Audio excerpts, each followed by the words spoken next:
Hi ಎಲ್ಲರಿಗೂ ನಮಸ್ಕಾರ. Welcome back to ಅಮ್ಸಸ್ ಕಿಚನ್ ಚಾನಲ್.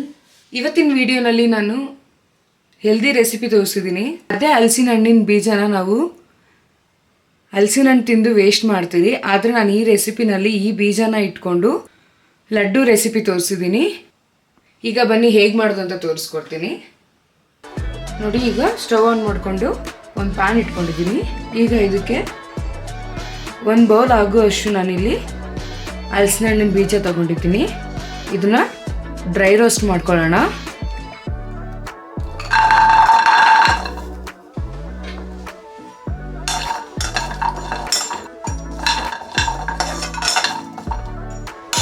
ನೋಡಿ, ಇದೇ ರೀತಿ ಡ್ರೈ ರೋಸ್ಟ್ ಮಾಡ್ಕೊತಾ ಬರಬೇಕು.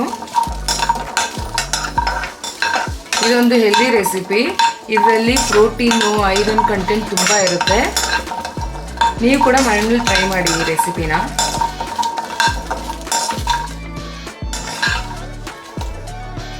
ನೋಡಿ, ಸಿಪ್ಪೆ ಅದೇ ಬಿಟ್ಕೋತಾ ಇದೆ. ಈಗ ಇದ್ರ ಸಿಪ್ಪೆನ ಬಿಡಿಸಿ ತಣ್ಣಗಾಗೋದಕ್ಕೆ ಬಿಡೋಣ. ನೋಡಿ, ಈಗ ಅದೇ ಪ್ಯಾನ್ಗೆ ಒಂದು ಚಿಕ್ಕ ಕಪ್ಪಲ್ಲಿ ಕಡಲೆ ಬೀಜ ತೊಗೊಂಡಿದ್ದೀನಿ. ಇದನ್ನ ಕೊಂಡ ರೋಸ್ಟ್ ಮಾಡ್ಕೊಳ್ಳೋಣ.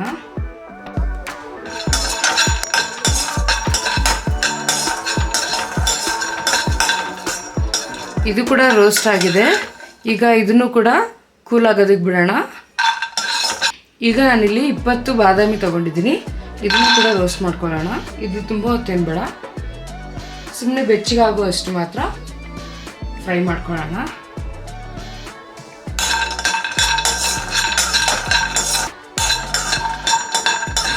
ನೋಡಿ, ಇಷ್ಟಾದರೆ ಸಾಕು.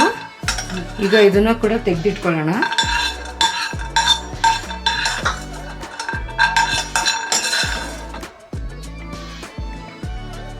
ಈಗ ಇದಕ್ಕೆ 1 ಸ್ಪೂನ್ ತುಪ್ಪ ಹಾಕೋತಾ ಇದ್ದೀನಿ.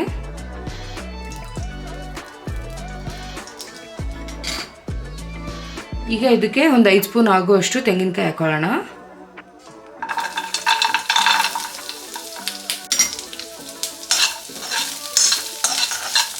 ಇದನ್ನು ಕೂಡ ಲೈಟಾಗಿ ಹುರ್ಕೋಬೇಕು. ತುಪ್ಪದಲ್ಲೇ ಹುರ್ಕೋಬೇಕು. ಸೊ ಆಗ ಟೇಸ್ಟ್ ಚೆನ್ನಾಗಿ ಬರುತ್ತೆ.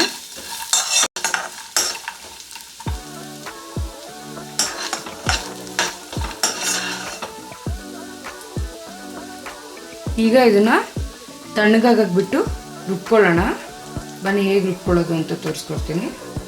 ಈಗ ರುಬ್ಕೊಳ್ಳೋಕ್ಕೆ ನಾನೇನು ಆಲ್ರೆಡಿ ಡ್ರೈ ರೋಸ್ಟ್ ಮಾಡಿ ಇಟ್ಕೊಂಡಿದ್ದೆ. ಇದು ಸಿಪ್ಪೆನೆಲ್ಲ ತೆಗೆದು ನೋಡಿ ಈ ರೀತಿ ಮಾಡ್ಕೊಂಡಿದ್ದೀನಿ. ಇದನ್ನ ಹಾಕ್ತೀನಿ. ಬಾದಾಮಿ, ಕಡಲೆ ಬೀಜ, ತೆಂಗಿನಕಾಯಿ. ಈಗ ಇದಕ್ಕೆ ಬೆಲ್ಲ ಹಾಕೊತಾ ಇದ್ದೀನಿ. ನೋಡಿ, ಒಂದು ಚಿಕ್ಕ ಕಪ್ಪಲ್ಲಿ. ನೀವು ಸ್ವೀಟ್ ನೋಡ್ಕೊಂಡು ಹಾಕೊಳ್ಳಿ. ಈಗ ಇದನ್ನ ರುಬ್ಕೊಂಬರೋಣ ಬನ್ನಿ.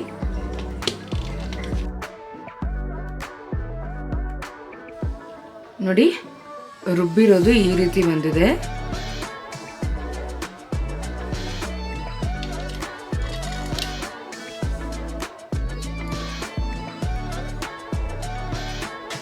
ನೋಡಿ, ನೀವು ಈ ರೀತಿ ಸುಮ್ಮನೆ ಹಲಸಿನ ಹಣ್ಣಿನ ಬೀಜನ ವೇಸ್ಟ್ ಮಾಡಿದಿರ ಈ ರೀತಿ ಮಾಡಿಕೊಂಡ್ರೆ ಮಕ್ಕಳು ಕೂಡ ತುಂಬ ಇಷ್ಟಪಟ್ಟು ತಿಂತಾರೆ.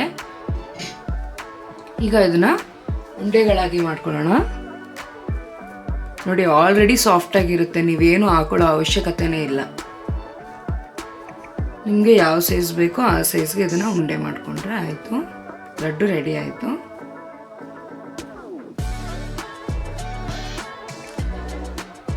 ನೋಡಿ, ಎಷ್ಟು ಚೆನ್ನಾಗಿದೆ.